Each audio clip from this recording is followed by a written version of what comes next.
मुख्यमंत्री माझी लाडकी बहीण योजनेच्या ऑगस्ट महिन्याच्या हप्त्याची आतुरतेने वाट पाहत असलेल्या लाभार्थी महिलांसाठी आनंदाची बातमी आलेली आहे।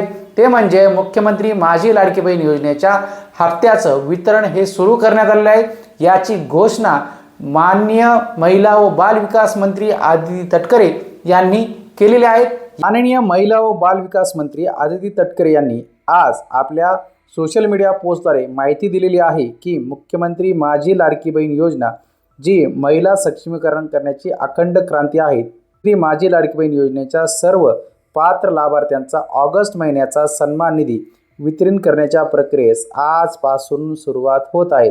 महाराष्ट्रातील माता भगिनींच्या अखंड विश्वासाने सुरू असलेली महिला सक्षमीकरणाची ही क्रांती यशस्वीरित्या मार्गक्रमण करत आहे। लवकरच या योजनेतील सर्व पात्र लाभार्थ्यांच्या आधार संलग्नित बँक खात्यात सन्मान निधी हा वितरित केला जाणार आहे।